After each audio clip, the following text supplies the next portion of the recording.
I saw my wife's car outside my son-in-law's house. Then I heard her voice through the window. When the old fool signs the papers, we will have everything. 25 years of marriage shattered in one sentence. But instead of confronting them, I hit record. Every betrayal, every plan captured. They thought they were erasing me. They had no idea justice was already in motion. What would you do if your own family plotted to take everything you built? Before we go on, do not forget to subscribe and turn on the notification bell. We bring you new stories every day. Hit like and let us know what city you are watching from in the comments. When the old fool finally signs the papers, we will have everything we planned for. Margaret's voice drifted through the half-open window like poison in my veins. I sat frozen in my car outside Brianna's house, keys still dangling from the ignition. 5 minutes ago, I had called my daughter to surprise her with dinner plans. Sorry, Dad, I am not home. But Dan's there working on some case files, she had said cheerfully. Yet here was Margaret's shiny silver Lexus parked brazenly in the driveway. I killed the engine and approached the window on trembling legs. Through the gap in the curtains, I could see them clearly. My wife of 25 years lounging on my daughter's couch like she owned the place, and Dan leaning against the bookshelf with that smug expression I had grown to despise. The timeline is perfect, Dan was saying, his lawyer voice crisp with satisfaction. File in June, claim irreconcilable differences. With the new Iowa statutes, Margaret is entitled to half of everything acquired during marriage plus spousal support for life. Margaret laughed. That tinkling sound I had once found charming. The construction business alone is worth $12 million. Add the rental properties, the vacation home investments. We are looking at nearly $20 million total. My hands shook as I fumbled for my phone, hitting record just as Dan continued his legal dissertation. The beautiful part is his trusting nature. Alan has no idea we have been documenting his assets for months. Bank statements, property deeds, business valuations, everything is already copied. He gestured toward a manila folder on the coffee table.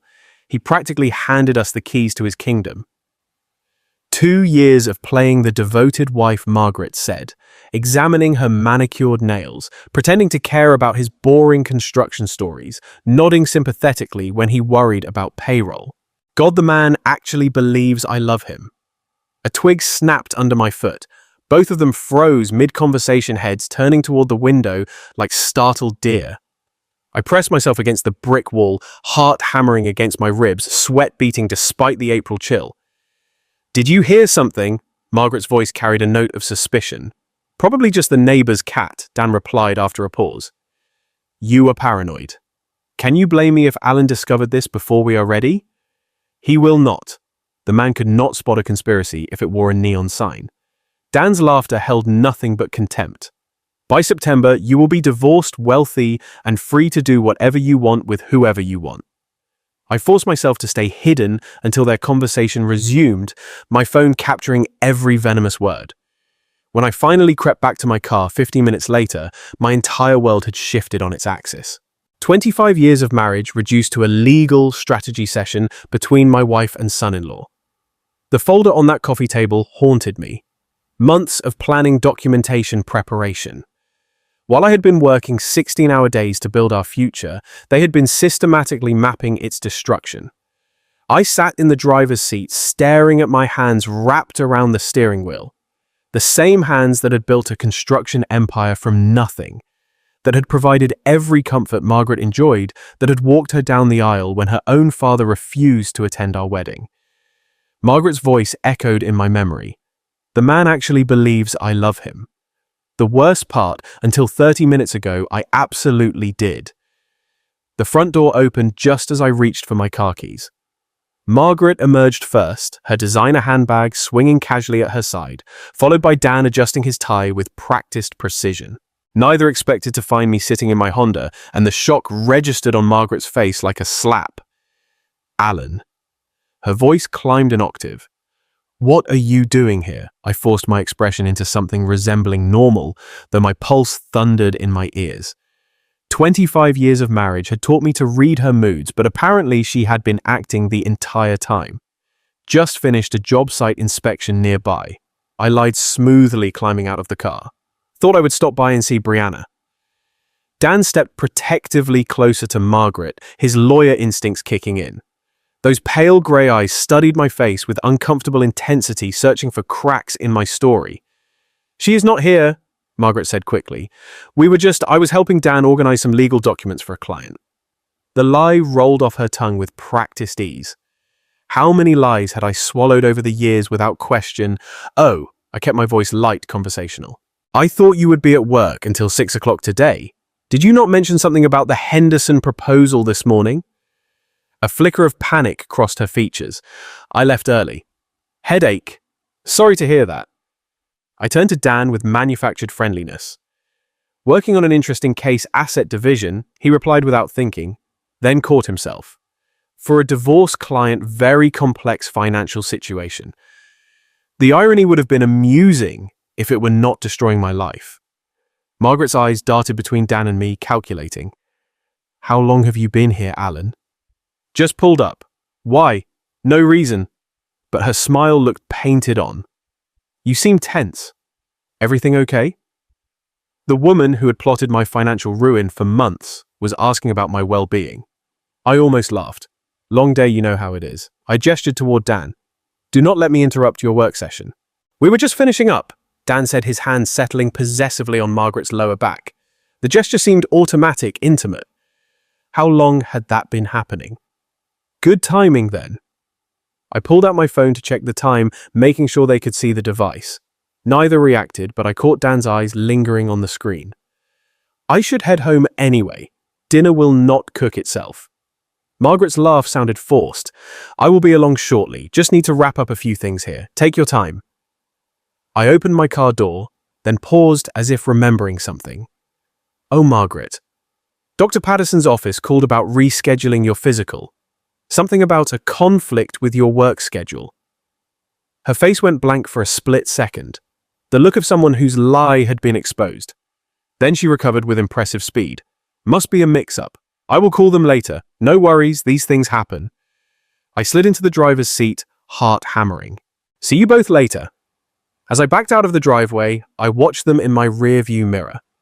They stood frozen until my car disappeared around the corner, then immediately moved closer together, heads bent in urgent conversation. The three-way dance of deception was complete. They suspected I might have overheard something.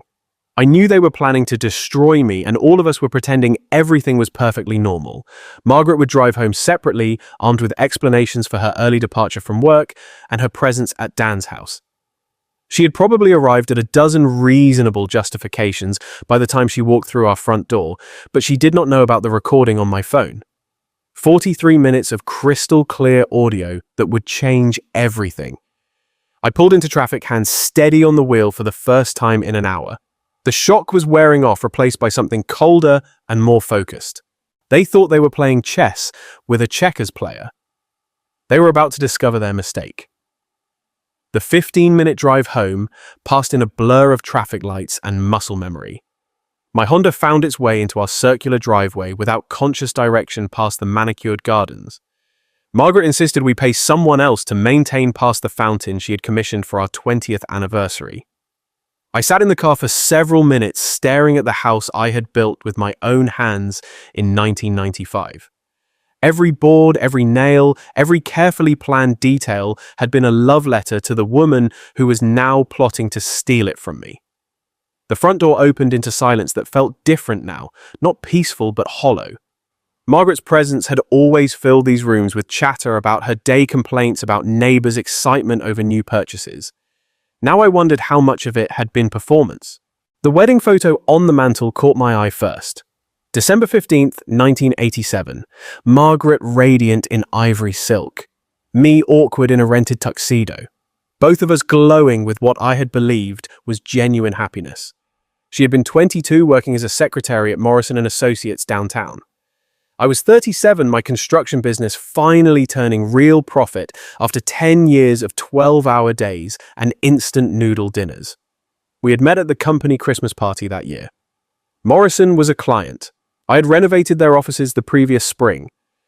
Margaret had laughed at my terrible joke about concrete mixers, a sound like silver bells that made my chest tighten with unexpected longing. When I asked her to dinner, she had blushed and said yes. So quickly, I wondered if she had been waiting for me to ask. Our first date at Romano's Italian restaurant stretched until midnight. She listened with genuine interest as I described my dreams of building something lasting, something that would outlive us both. Her eyes sparkled when I talked about the houses I wanted to create, the families I wanted to shelter. "You are not just building structures," she had said, reaching across the table to touch my hand. "You are building homes." I had proposed 6 months later. The kitchen table held our 25th anniversary card from last December. Margaret's handwriting still elegant in blue ink. "To my wonderful husband, thank you for making all my dreams come true. Here is to 25 more years of happiness. All my love, Margaret. All her love." The phrase tasted bitter now. I moved to the living room where Brianna's baby pictures lined the built-in shelves I had crafted during Margaret's pregnancy. June 8th, 1995, the day our daughter was born. Margaret exhausted but radiant, holding our red-faced miracle like she had been created for motherhood. Those first years had been the happiest of my life. Margaret threw herself into being a mother with the same intensity she had once brought to planning our wedding. Parent-teacher conferences, soccer games, birthday parties, with elaborate themes. She documented every moment with fierce maternal pride. "You are the best father in the world," she told me the night Brianna graduated high school, tears streaming down her face as we watched our daughter accept her diploma. "She is going to do incredible things because of the foundation you gave her. The foundation I gave her, not we." Had the cracks been showing, even then I sank into my leather recliner, the one Margaret always complained was too ugly for the formal living room, and let the memories wash over me. Our 10th anniversary cruise to Alaska. Margaret genuinely delighted by the glaciers and wildlife. Brianna's college graduation, all of us crying as she walked across the stage with her psychology degree. Christmas mornings filled with laughter and chaos. Margaret insisting on elaborate decorations that took weeks to install and one day to dismantle. When had gratitude transformed into entitlement? When had thank you for providing this life become, we deserve so much more? The recording on my phone held the answer. Margaret had not loved me in years, possibly decades. Every kiss, every anniversary celebration, every "I love you" whispered in the darkness had been calculated. Manipulation designed to keep me working, earning, building wealth she could eventually claim as her own. 25 years of my life reduced to a legal strategy session. I sat in the growing darkness of our living room, surrounded by the evidence of what I had believed was a happy marriage, and felt something cold and analytical settling over the grief. Margaret thought she was playing the long game, positioning herself for maximum financial gain while maintaining plausible deniability. She had no idea her husband possessed the same strategic mind that had built a construction empire from nothing. The game was about to change. The living room silence wrapped around me as I forced myself to think like the businessman I had always been. When had Margaret's behavior shifted from genuine partnership to calculated positioning? The answer came with uncomfortable clarity. 2020, when Cole Construction landed the Morrison Municipal Center contract. $50 million over 3 years, the largest project in company history. I had come home that April evening expecting celebration, maybe champagne, definitely the enthusiastic support that had sustained me through every previous milestone. Instead, Margaret had been sitting at the kitchen table with a real estate magazine and a calculator. "This means we can finally afford the house on Elm Street," she had announced without looking up. "The one with the circular driveway and the pool. The Hendersons are asking $4.2 million. Not congratulations on the achievement, not pride in the work that would employ 300 people for 3 years. Just immediate focus on what my success could buy her. Margaret, I have not even started the project yet. There is design work, permits, subcontractor negotiations. But the money is guaranteed, right?" She had finally looked at me, then her green eyes calculating. "I mean, once you sign the contract, the city has to pay." The conversation had lasted 2 hours. She had mapped out expenditures down to the last detail. The new house country club membership, luxury cars, European vacations. Not our expenditures, hers. The pronouns had been telling, though I had been too focused on project logistics to notice. By 2021, the demands had escalated. The country club membership became non-negotiable when the Pattersons joined Riverside Hills. Our perfectly adequate vacation cabin in Wisconsin became embarrassing compared to the Johnsons' place in Aspen. Margaret began dropping hints about other wives whose husbands really understood how to treat a woman. The physical intimacy disappeared gradually, so slowly I'd attributed it to age and stress. Separate bedrooms became necessary because of my snoring, though Margaret had never complained about snoring in 23 years of marriage. Dinner conversations shifted from discussions of our day to Margaret's detailed accounts of what other families owned, achieved, or displayed. Sarah Mitchell's husband bought her a Mercedes for their anniversary. She had mentioned last month cutting her salmon with surgical precision just because he appreciated everything she had sacrificed for their marriage. Sacrificed as if supporting my career while living in luxury had required significant personal loss. The friendship with Dan had intensified after Brianna's wedding in September 2023. Suddenly, Margaret was fascinated by legal proceedings, asking hypothetical questions about property division and spousal rights for a friend who might need advice.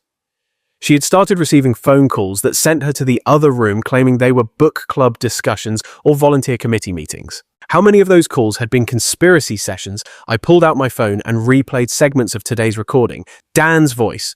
We have been documenting his assets for months. Margaret's laughter. 25 years of playing the devoted wife. The documentation made sense now. Margaret's sudden interest in my financial reports. Her questions about business valuations, her insistence on joint accounts while maintaining her own separate credit cards.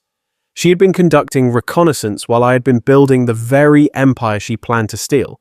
But Margaret had made a crucial error in her strategic planning.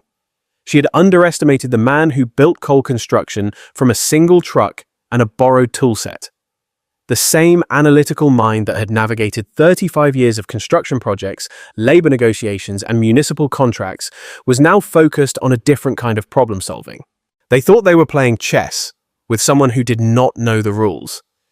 Margaret had spent months positioning her pieces while assuming I had never noticed the board.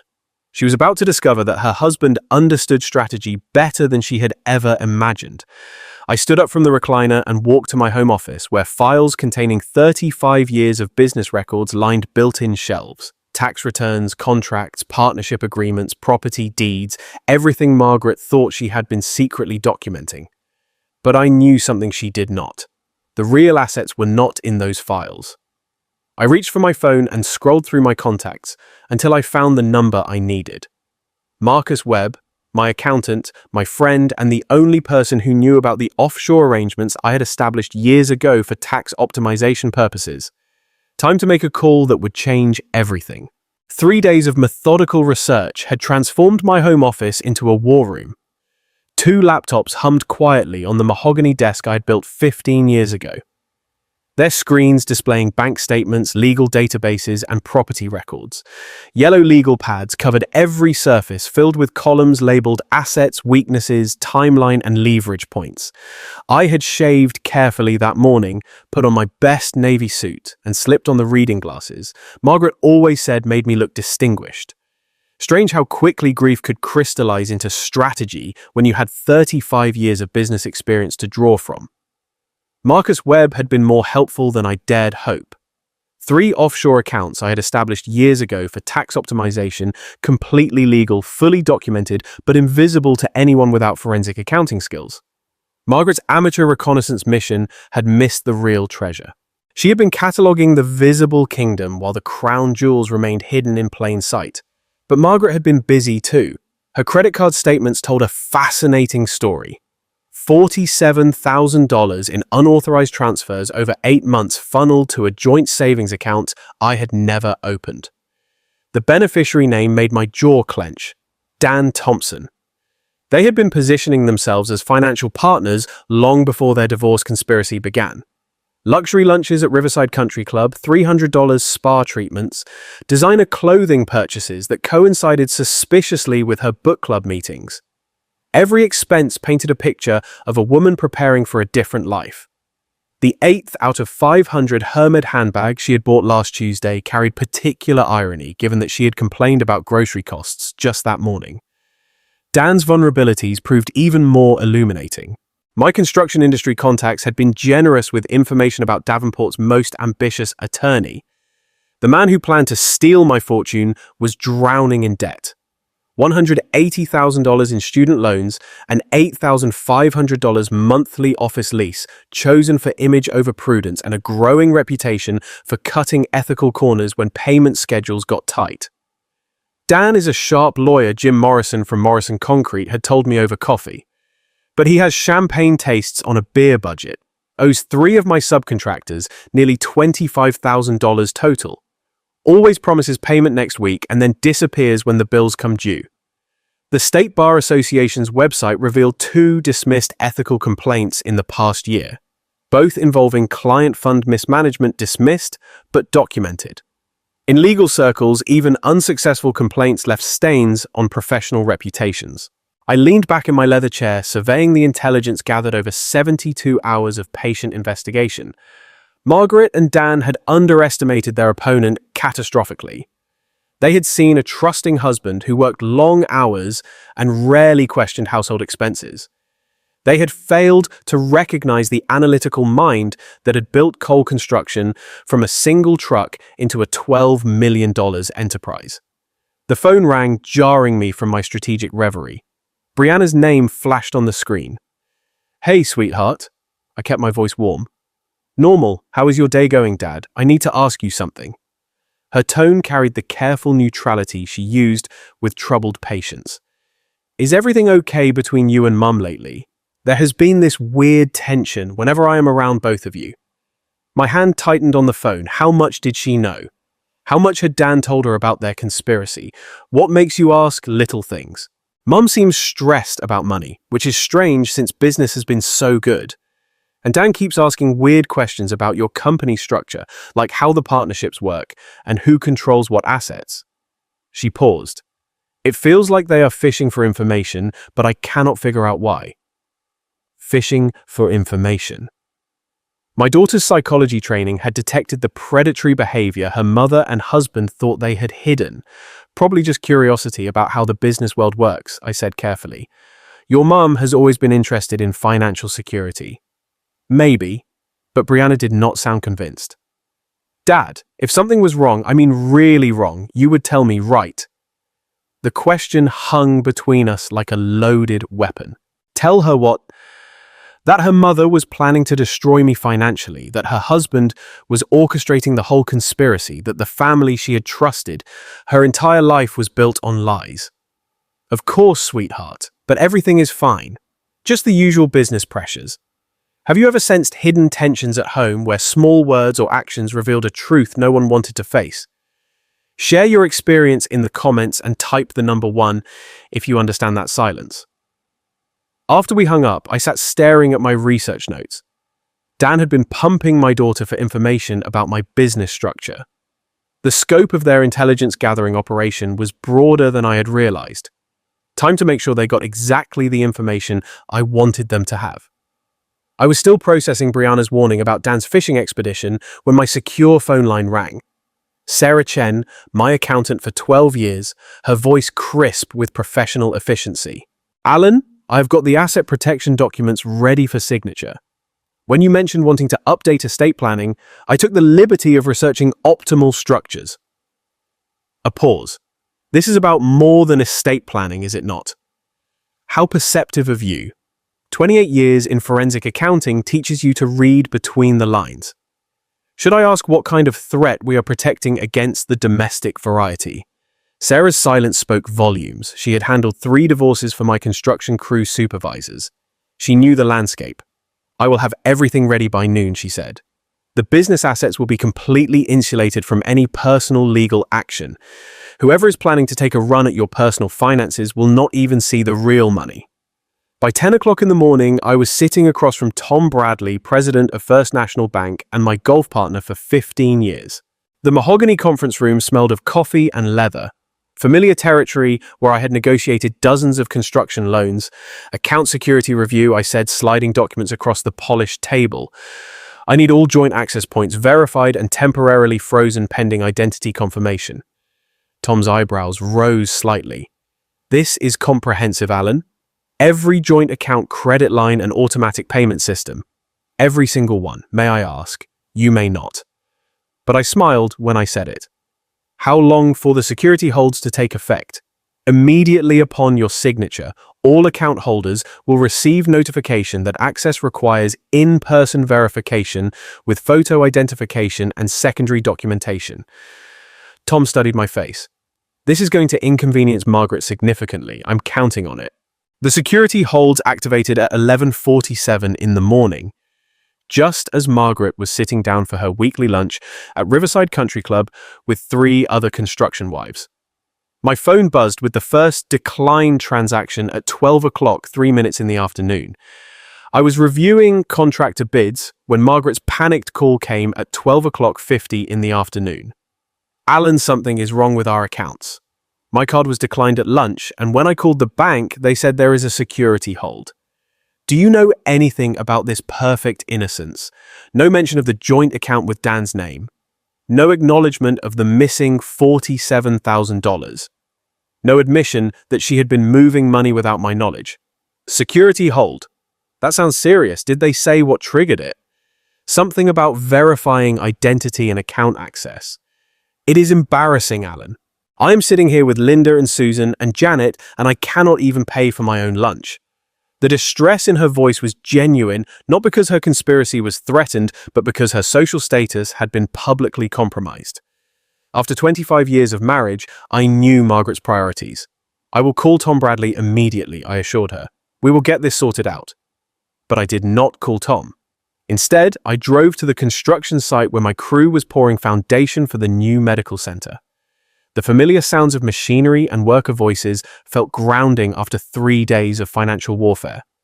My phone buzzed with text messages throughout the afternoon. Margaret, 1 o'clock 47 in the afternoon. Still cannot access any accounts. This is ridiculous. Margaret, 2 o'clock 23 in the afternoon. Tom Bradley's secretary says he is in meetings all day. What kind of bank president is too busy for his best customers? Margaret, 3 o'clock 15 in the afternoon, even our emergency credit line is frozen. How am I supposed to buy groceries? Each message brought a grim satisfaction. For 25 years, Margaret had taken financial security for granted while I worked 60-hour weeks to provide it. Now she was experiencing what it felt like when that security vanished without warning. Dan's reaction proved even more interesting. At 4 o'clock 30 in the afternoon, my private investigator, Mike Rodriguez, called with an update. Dan Thompson tried to access his shared account with your wife 3 times this afternoon. When that failed, he attempted to withdraw funds from what appears to be a trust account. Probably your daughter's education fund that he manages. That one is frozen too, per your instructions. His demeanor, angry phone calls to bank representatives, threats about legal action, demands to speak with management. Classic overconfident attorney. Discovering his leverage has evaporated. By 6 o'clock in the evening, I was home reviewing the day's financial battlefield from my office. Every shared account frozen. Every joint credit line suspended. Every automatic payment system requiring my personal authorization. Margaret's access to 25 years of accumulated wealth had been reduced to whatever cash she carried in her purse. The security measures were completely legal, a husband protecting marital assets pending estate planning review. Tom Bradley would confirm that standard banking protocols had been followed precisely. But Margaret and Dan would understand the message perfectly. The man they had planned to financially ambush was no longer playing defense. My phone rang at 6 o'clock 47 in the evening. Margaret's number, but the voice that answered would be desperate now, not manipulative. Time to see how quickly conspirators turned on each other when their plans started crumbling. The after-hours security guard at Thompson & Associates barely looked up as Margaret rushed through the lobby at 7 o'clock 15 in the evening, her heels clicking frantically on the marble floor. I knew this because Mike Rodriguez had positioned himself in the coffee shop across the street with a clear view of the building entrance. The frantic call Margaret had made from our driveway, "Dan, we need to talk immediately." Something has gone terribly wrong had been loud enough for our next-door neighbor to overhear. Not that Margaret cared about discretion anymore. On the 14th floor, Dan's corner office glowed with emergency session intensity. Through his window, anyone with binoculars could see two figures hunched over a conference table covered with documents, their body language screaming, "Crisis management." He knows. Margaret's voice carried through the building's older ventilation system to the accounting firm next door where Mike's contact maintained an office. Alan knows something, and he is cutting off everything. I could not even buy gas for my car. Dan's response was sharp, professional, his litigation voice engaged. The timing is not coincidental. 3 days ago, you said he showed up unexpectedly at Brianna's house right when we were discussing strategy. He must have overheard something. How much could he have heard enough to understand? We are not playing around. Papers rustled as Dan reviewed documents. Margaret, we need to assume he recorded our conversation. Everything we said about assets, timeline, strategy, all of it potentially documented. The silence that followed spoke volumes. Two conspirators realizing their victim had been several moves ahead while they had congratulated themselves on their cleverness. What do we do? Margaret's voice had lost its earlier confidence. We accelerate everything. No more gradual approach, no more careful positioning. Monday morning, I file for emergency divorce proceedings with immediate spousal support. We claim Alan is engaging in financial abuse by restricting your access to marital assets. Financial abuse. Margaret's tone sharpened with interest. That sounds legally compelling. Dan finished. We paint him as a controlling husband who uses money to manipulate and intimidate. The frozen accounts become evidence of his abusive patterns, not defensive strategy. More rustling papers, the sound of a legal mind shifting into full attack mode. I will need you to document instances of emotional abuse, financial control, intimidation tactics. Think back over your marriage. Anytime Alan made financial decisions without consulting you, anytime he questioned your spending, anytime he used money to influence your behavior. That is going to be difficult. Alan has never been controlling about money. If anything, he has been too generous. Then we reframe generosity as manipulation. His providing for you becomes evidence that he created financial dependency to maintain control. Every gift, every luxury, every comfortable lifestyle choice becomes proof of his systematic isolation strategy. The breathtaking audacity was impressive in its scope. They were planning to weaponize 25 years of Alan's dedication and generosity, twisting every act of love into evidence of abuse. What about Brianna? Margaret asked. She is not going to automatically take my side. Her psychology training makes her skeptical of everything. That is actually perfect. Dan's voice carried the satisfaction of a man who had found his closing argument. Brianna's hesitation to support you immediately becomes evidence of how thoroughly Alan has manipulated family dynamics. We position her psychology training as something Alan exploited to turn his own daughter against her mother's emotional needs. You want to make our daughter a witness against her father. I want to save your financial future, Margaret. Brianna's professional training means her testimony carries extra weight. If she expresses any concern about family dynamics, we frame it as expert psychological opinion, confirming Alan's manipulative patterns. The plan was elegant in its comprehensive evil. Turn the daughter's professional skepticism into evidence against the father. Reframe every act of love as manipulation. Transform defensive financial protection into proof of abuse. Monday morning, Dan continued. I file for emergency restraining orders, preventing further asset movement, immediate spousal support of $15,000 monthly, and temporary exclusive occupancy of the marital home. By Wednesday, we will have him painted as an abusive husband who needs court supervision to prevent further financial intimidation. And if he fights back, then we escalate. Harassment charges if he contacts you directly. Stalking allegations if he investigates our activities. Emotional abuse claims if he questions any of our accusations. Dan's voice carried cold satisfaction. The beauty of domestic abuse law is that denial becomes evidence of guilt. The harder he fights, the more controlling he appears. Margaret's laughter held no warmth. Poor Alan. He has no idea what he has unleashed. 25 years of playing the trusting husband. Time to teach him that nice guys finish last. They spent another hour coordinating their stories, establishing secure communication methods, and preparing for what Dan called total legal warfare. Every conversation, every interaction, every financial transaction would be documented as evidence of Alan's systematic abuse pattern. The conspiracy had evolved from simple asset grab to character assassination campaign, designed to destroy not just Alan's finances, but his reputation, his relationship with his daughter, and his standing in the community he had helped build for 3 decades. As Margaret finally left the building at 9:30 in the evening, her phone was already buzzing with Dan's first strategic text. "Remember, you are not an angry wife anymore. You are a terrified victim finally finding courage to escape your abuser." The war had officially begun. Saturday morning found Margaret and Brianna at Calf Luna, the bistro where they had shared monthly mother-daughter brunches for 5 years. Margaret had chosen their usual corner table, intimate, private, perfect for confidential conversations. But this time, she had positioned herself as a woman seeking her daughter's professional help rather than maternal support. "Brianna, I need to talk to you about your father." Margaret's voice carried carefully calibrated vulnerability. I think something is wrong with him mentally." Brianna set down her coffee cup with the deliberate precision she used when shifting into therapist mode. "What kind of wrong, mom-controlling behaviors, paranoid thinking? He has been restricting my access to our accounts, claiming it is for security reasons."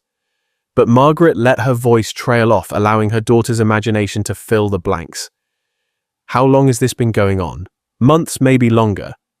I just attributed it to work stress. But yesterday he completely froze me out of every account we share. I could not even buy lunch." Brianna leaned forward, her psychological training engaged despite personal involvement.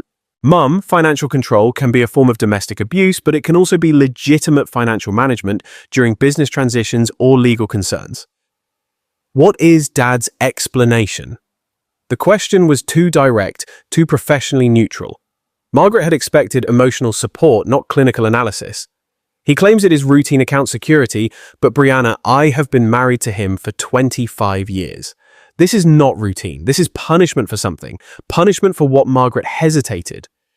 How much could she reveal without exposing her own conspiracy? I think he suspects I have been questioning our marriage.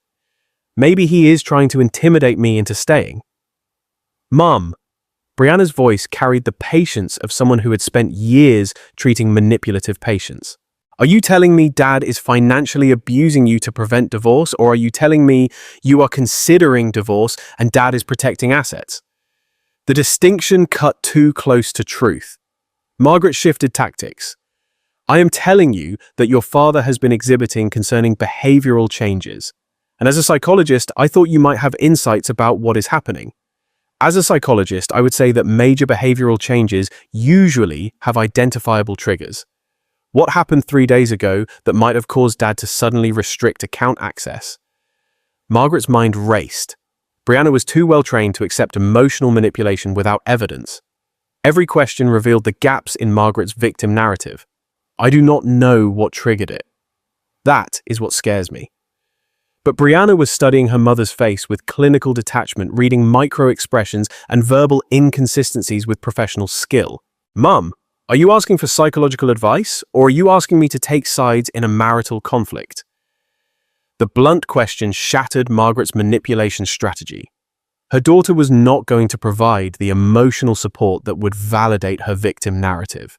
"I am asking you to help me understand what is happening to our family.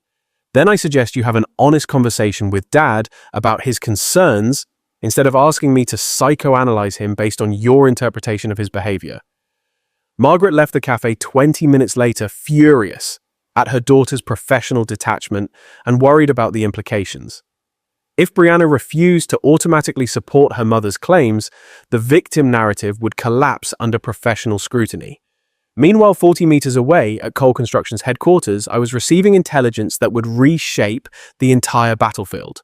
Jim Morrison's call came at 10:15 in the morning, just as I was reviewing weekend job site reports. "Alan thought you would want to know. Dan Thompson's got problems brewing with the State Bar Association." What kind of problems? 3 subcontractors filed complaints about non-payment last month.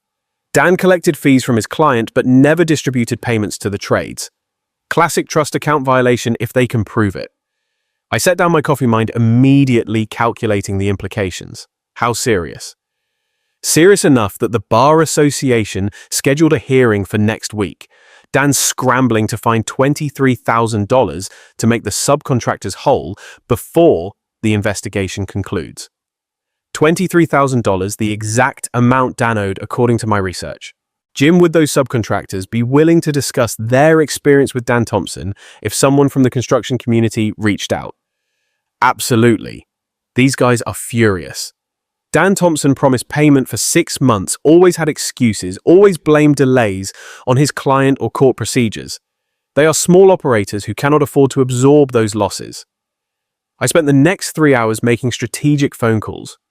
Bob Martinez from Martinez Electrical, who had been waiting 8 months for $7,400. Steve Chen from Chen Plumbing owed $9,200 since last October. Randy Foster from Foster Roofing still waiting for $6,500 from a job completed in November. Each conversation followed the same pattern. Professional courtesy calls from Cole Construction, checking references before potentially hiring Dan for legal services. Each contractor eager to share warnings about Dan's payment practices, ethical shortcuts, and professional unreliability. By 1 o'clock in the afternoon, I had documented evidence of Dan's systematic pattern of using client trust accounts as personal banking, violating state bar regulations and misleading subcontractors about payment timelines. At 2:30 in the afternoon, I called the State Bar Association's ethical complaint hotline. I would like to file a formal complaint about attorney misconduct, I told the intake specialist. Dan Thompson has engaged in a pattern of client trust account violations and has made misleading representations to construction industry professionals. The complaint form asked for detailed documentation. I provided contractor names, amounts owed, timeline of misrepresentations, and evidence of Dan's systematic abuse of client funds. 3 additional contractors agreed to serve as witnesses if needed. By 4 o'clock in the afternoon, Dan's law office was receiving calls from the Bar Association about expedited investigation procedures and mandatory hearing attendance. His professional reputation, the foundation of his conspiracy against me, was now under formal ethical review. At 4:47 in the afternoon, my phone buzzed with a text from Mike Rodriguez. Dan Thompson just left his office carrying 3 boxes of files, heading toward his car. Want me to follow? No need, I typed back. I know exactly where he is going. Dan would be driving straight to Margaret, panic overriding his usual caution. The conspiracy that had begun with confidence and careful planning was about to become a desperate scramble for survival. Let them panic. Let them make mistakes. The real war was just beginning. 2 days of professional crisis had given Brianna time to process everything she had learned. The drive to Cole Construction's headquarters felt like traveling toward a reckoning she had been avoiding her entire adult life. My office building stood solid against the April sky. Brick and steel and honest workmanship. Everything Dan's glass tower pretended to be, but was not. Sarah, my secretary for 8 years, greeted Brianna with the warmth reserved for family members who actually showed up to job sites and company picnics. "He is expecting you, honey. Go right in." I stood when she entered, reading her body language with the careful attention I had learned from watching Margaret's moods for 25 years. But Brianna carried herself differently. Professional posture, clinical distance, the bearing of someone who had made difficult decisions. "Dad, we need to discuss what is happening between you and Mum." Her voice held the careful neutrality she used with troubled patients. "I have spent 2 days analyzing the situation, and I need to understand your perspective. What has your mother told you that you are exhibiting controlling behaviors? Financial manipulation, possible emotional abuse." She sat across from my desk, hands folded precisely. "She wants me to support her victim narrative using my professional credentials." The clinical language was jarring, coming from my daughter, but I recognized her strategy: distance herself emotionally to evaluate facts objectively. "And what do you think? I think Mum tried to manipulate me the same way she has apparently been manipulating you." Brianna's green eyes so much like Margaret's, but Clara somehow studied my face. "Show me the evidence, Dad. I need to hear what you heard." I hesitated. Once I played that recording, there would be no protecting her from the truth about her mother and husband. But Brianna was 30 years old, a licensed psychologist capable of handling reality. I pressed play on my phone. Margaret's voice filled the office. "When the old fool finally signs the papers, we will have everything we planned for." Brianna's expression did not change for the first minute. Professional detachment held as she listened to her mother mock 25 years of marriage. Heard Dan calculate legal strategies for maximum financial damage, absorbed their cold discussion of timeline and asset division. But when Margaret said 25 years of playing the devoted wife, Brianna's composure cracked slightly, her hands clenched once, then relaxed. The recording ended. Silence stretched between us like a bridge.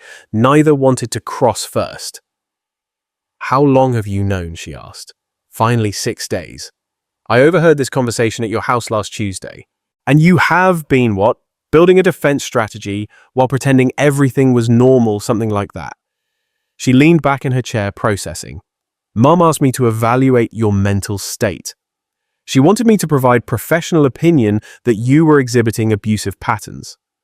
What did you tell her? That I could not ethically assess someone without proper evaluation, that her claims seemed inconsistent with your established behavioral patterns?" Brianna's voice carried a note of anger now. "She tried to use my training as a weapon, Dad, against you and against professional standards. The weight of betrayal, not just mine, but hers, settled between us. I am sorry you have been dragged into this, sweetheart. I am not." Her tone sharpened with resolve. "I am glad I know the truth. The question is, what happens now?" I studied my daughter's face, seeing strength I had helped build, but independence I could not control. "That is your choice, Brianna. I will not ask you to choose sides. I already have." She stood up, decision made. "I choose truth over family loyalty. I choose evidence over emotion. And I choose to support the parent who did not try to manipulate my professional ethics." Relief flooded through me, followed immediately by concern. "What about Dan? What about him?" Her voice went cold. "My husband participated in a conspiracy to financially destroy my father while using my psychology practice as cover. That marriage is over. Dad, I am not making this decision in anger. I am making it based on character assessment and behavioral evidence." She moved toward the door, then paused. "I will testify honestly about family dynamics if needed, but I will not be anyone's weapon, including yours." "I understand." "Good, because there is one more thing I need to do."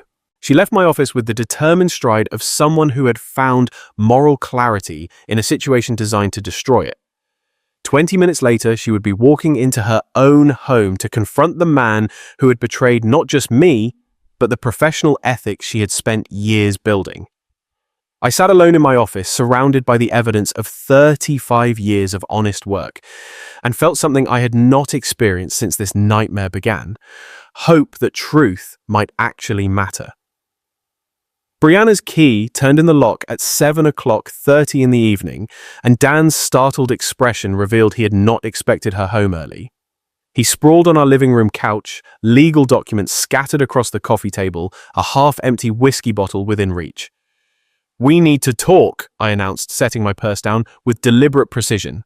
Rough day. He did not look up from whatever case file he was pretending to review. The Barrett deposition got postponed again. "I know about the conspiracy, Dan." His head snapped up. The careful lawyer's mask slipped, revealing something desperate underneath. "What conspiracy?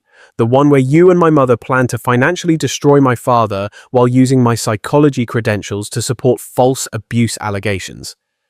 I heard the recording. Every word. He set down his whiskey glass with exaggerated calm. "Brianna, I think you are misunderstanding. 25 years of playing the devoted wife. Sound familiar?" The color drained from his face. Dan Thompson, who could argue cases before the state Supreme Court, suddenly looked like a man watching his world collapse. "How much did you hear?" "Everything. Asset division strategy, timeline, your fee calculation, Mum's performance reviews."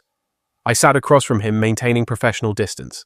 Was our entire marriage part of this plan? 3 days later, Margaret discovered that social destruction moved faster than legal proceedings. The Riverside Country Club's dining room buzzed with Saturday brunch conversation, but clusters of women fell silent as she approached their tables. Linda Patterson, her bridge partner for 5 years, became fascinated by her eggs Benedict when Margaret stopped to say hello. Susan Morrison claimed an urgent phone call rather than continue their conversation. By the time Margaret reached her usual table, she understood that the conspiracy had become public knowledge. Margaret, dear Janet Crawford's voice carried false sweetness. We missed you at the planning committee meeting yesterday. What meeting? I was not informed. Oh, did you not get the message? We had to make some organizational changes. You understand, Margaret was beginning to recognize the pattern. Phone calls not returned, invitations rescinded. Social doors closing with whispered efficiency. Meanwhile, I conducted my own campaign with considerably more success. 35 years of honest dealing had earned me credibility that no legal maneuvering could destroy. My lunch with Tom Bradley at the bank proved strategically productive. I shared concerns about family difficulties with just enough detail to establish facts without appearing vindictive. My wife and our son-in-law apparently developed concerning plans. Regarding our assets I mentioned over coffee, I have had to implement protective measures. Tom's response was exactly what I had hoped for. Professional understanding mixed with personal sympathy for a friend dealing with family betrayal. The Chamber of Commerce board meeting that evening proved equally valuable. When Jim Morrison asked about Margaret's absence from the recent fundraising dinner, I explained with genuine sadness about marriage difficulties that had come to light. Sometimes you discover people are not who you thought they were, I said, allowing disappointment to show. 2 years of marriage, and it turns out she was planning. Well, I am grateful I found out when I did. By Sunday evening, Margaret's social isolation was complete. The country club membership committee scheduled a routine review of her status. The charity board accepted her resignation from positions she had never submitted. Dan's professional collapse accelerated alongside Margaret's social exile. 3 major clients terminated relationships, citing concerns about judgment and ethical standards. The Miller Industries account, worth $200,000 annually, sent a formal letter expressing loss of confidence in counsel's professional discretion. Margaret's frantic Sunday night call to Dan carried desperation I could hear through their apartment's thin walls. Everyone knows Dan. Everyone. I cannot show my face anywhere in this town. We will file emergency motions Monday morning. Force Alan into defensive position. Before what? Before you lose your law license. Before I moved back to my sister's house in Minnesota. Their mutual recrimination session lasted until midnight. 2 conspirators discovering that shared guilt was not the same as shared solutions. Tomorrow would bring their last desperate gambit. I was ready. Monday morning found Margaret in Linda Hawthorne's downtown office, a divorce attorney whose reputation for scorched earth tactics had earned her both notoriety and high fees. The glass conference room overlooked the courthouse where Margaret hoped to destroy me, but the lawyer's expression suggested limited optimism. Mrs. Cole, I have reviewed your materials. Linda's voice carried professional skepticism. Your husband's financial protective measures appear legally sound. Joint account holders have rights to restrict access during marital discord. But it is financial abuse. Margaret's desperation leaked through her victim persona. He is controlling every aspect of my access to money we earned together. Money he earned according to tax records spanning 25 years. Linda consulted her notes. Your income contributions appear minimal. You have not been employed outside the home since 1989. Margaret's face flushed. Being a homemaker had represented luxury and security. Now it looked like evidence of dependency. What about emotional abuse, intimidation tactics? What specific incidents can you document? The question hung in the air. Margaret had spent sleepless nights trying to construct believable abuse patterns from 25 years of Alan's genuine consideration and generosity. He is controlling about money, always has been. Can you provide examples of threats? Physical intimidation, isolation from family or friends? Well, no, but Mrs. Cole, domestic abuse cases require evidence. Has your husband ever threatened you physically, prevented you from leaving the house, monitored your communications? Each question struck holes in Margaret's fabricated narrative. Alan had never raised his voice in anger, never restricted her activities, never questioned her friendships. 10 blocks away, Dan discovered that bar association investigations moved with bureaucratic efficiency when they wanted answers. Monday morning's ethics committee call carried implications beyond contractor payment delays. Mr. Thompson, we have received additional complaints regarding your handling of client trust accounts, specifically allegations that you have been using client funds for personal expenses pending case resolution. Dan's hand tightened on the phone. Those allegations are unfounded. I have always maintained proper accounting. We have documentation from Martinez Electrical showing invoices submitted 8 months ago with promises of payment pending client approval. Yet your client settled 6 months ago. Where are those funds currently? The answer was his personal checking account, where contractor payments had been diverted to cover office rent and student loans. What had seemed like resourceful cash flow management now appeared as embezzlement. There may have been administrative delays. Mr. Thompson, we are scheduling a formal hearing for Thursday morning. You will need complete financial records for all client accounts dating back 18 months. By Wednesday evening, Margaret and Dan had reached the desperation that breeds dangerous decisions. Their emergency strategy session in Dan's nearly empty office felt like generals planning a final assault with no ammunition. We have to file domestic violence claims, Margaret announced with false confidence. It is the only way to force him into defensive position. Margaret, false domestic violence allegations are felony charges if we are caught given the evidence he probably has. What evidence I have never said anything in front of cameras or witnesses that would contradict. She stopped remembering the recording that started this cascade. The recording proves we were planning financial strategy, not documenting his abuse. So, we reframe it. Your legal expertise, my victim testimony make the narrative about long-term emotional manipulation and financial control. Dan stared at her across the conference table. 6 months ago, she had been a bored housewife seeking excitement. Now she was proposing perjury in federal court. If this fails, we are both facing criminal charges. If we do not try, I am facing poverty and you are facing disbarment anyway. Margaret's voice carried the calculation of someone who had lost everything except the ability to take others down. At least this way we go down fighting. Thursday morning's restraining order hearing would determine whether their Hail Mary succeeded or whether they had simply provided Alan with more conspiracy evidence. Neither realized their opponent had spent the entire week documenting every phone call, every desperate meeting, every lie they had told to lawyers and friends. Alan Cole was not just defending himself anymore. He was building a prosecution case. The Davenport County Courthouse felt different on May 1st, as if 35 years of honest reputation had crystallized into something tangible I could carry into battle. Judge Patricia Hendricks presided over domestic relations court with no-nonsense efficiency, having seen every form of family deception imaginable. Margaret sat at the plaintiff's table with Linda Hawthorne wearing the carefully chosen outfit of a battered wife. Conservative dress, minimal makeup, nervous demeanor that might have been genuine given the stakes. Mrs. Cole Judge Patricia Hendricks began reviewing the emergency restraining order petition. You allege your husband has engaged in financial abuse and intimidation. Can you describe specific incidents that led you to fear for your safety? Margaret's voice trembled with practiced vulnerability. Your honor for months. My husband has been restricting my access to our accounts, monitoring my spending, making threats about what would happen if I tried to leave.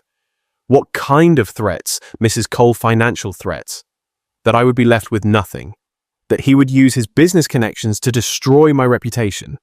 Margaret paused for effect. Last week he completely cut off my access to money, even for basic necessities. I watched my wife of 25 years perjure herself with increasing confidence. Each lie built upon the previous one, creating fictional abuse from a man who had spent decades providing every comfort she had demanded. Judge Patricia Hendricks turned to my attorney, James Morrison. Does the defendant wish to respond? James stood with calm authority earned through 30 years practicing law without suborning perjury. Your Honor, we have evidence that Mrs. Cole's claims are not only false but part of a deliberate conspiracy to defraud the defendant of marital assets. That is a serious allegation, Counselor. We have audio recording of Mrs. Cole and her co-conspirator Dan Thompson planning this exact scenario 6 weeks ago. Margaret's face went white. Linda Hawthorne whispered frantically in her client's ear. But damage control was impossible when your entire case was built on lies. I would like to present Exhibit A. James continued connecting his phone to the courtroom's audio system. Margaret's voice filled the chamber. When the old fool finally signs the papers, we will have everything we planned for. For 43 minutes, Judge Patricia Hendricks listened to the complete conspiracy unfold. Margaret's mockery of our marriage, Dan's legal strategies for asset seizure, their calculated plan to manipulate Brianna's psychology credentials. The man actually believes I love him, Margaret's recorded voice declared with casual cruelty. I watched my wife's fabricated victim narrative crumble in real time. Her coached testimony about fearing for her safety became absurd when contrasted with her recorded laughter about manipulating the old fool. Judge Patricia Hendricks stopped the recording. Mrs. Cole, do you have any response to this evidence? Margaret's mouth opened and closed silently. Linda Hawthorne's face had gone pale as she realized her client had used her to file fraudulent court documents. Your Honor, Linda said carefully, I request permission to withdraw from this case. I was not informed of these circumstances when I agreed to representation. Motion granted. Judge Patricia Hendricks fixed Margaret with the stare she reserved for perjurers. Mrs. Cole, I am dismissing your restraining order petition with prejudice. Furthermore, I am referring this matter to the District Attorney's Office for investigation of possible perjury charges. The gavel fell with finality that echoed through the courtroom. 2 weeks later, the divorce settlement reflected Margaret's spectacular miscalculation. Her documented deception eliminated any claim to spousal support, and the prenuptial agreement she had forgotten, signed eagerly in 1970, limited her to minimal asset division. Dan's law license suspension became permanent revocation when the Bar Association discovered $127,000 in missing client funds. Last I heard, he had moved to Nebraska and was working as a paralegal. Brianna filed for divorce the day after the hearing, citing irreconcilable differences. She is building a new practice focused on family therapy with particular expertise in recognizing manipulation patterns. 6 months later, Margaret works retail at the same mall where she once spent my money on luxury items. The irony is not lost on either of us. I rebuilt Cole Construction's reputation stronger than before. The community's support during my family difficulties translated into new contracts and deeper business relationships. The house feels different now, quieter but honest. No more performed conversations or calculated affection. Just the sound of rain on windows I built with my own hands, in a home that is finally mine again. Margaret had been right about one thing. I really had believed she loved me. Now I know the difference between love and performance. And in that truth, I found freedom. Because life has a way of testing what we value most. I lost the illusion of love, but I gained back my dignity, my peace, and the knowledge that honesty always outlasts deception. When you strip away the lies, you discover who you really are and who is truly standing by your side. So I choose to move forward not as a victim of betrayal, but as a man who reclaimed his voice. My story is not about losing a marriage. It is about rediscovering myself. Have you ever lived through a moment where truth shattered everything you thought was real, but gave you the strength to start again? Share your story in the comments. I really want to listen to your experiences. If this story touched you, please like the video, share it with someone who may need it. Subscribe to the channel and turn on the notification bell if you want to hear more stories like this. And before you go, drop these words in the comments: I choose freedom. Let it be your declaration, a reminder that you are stronger than the lies that try to define you. We will meet again in the next video. Thank you for listening, and until then, take care of yourself.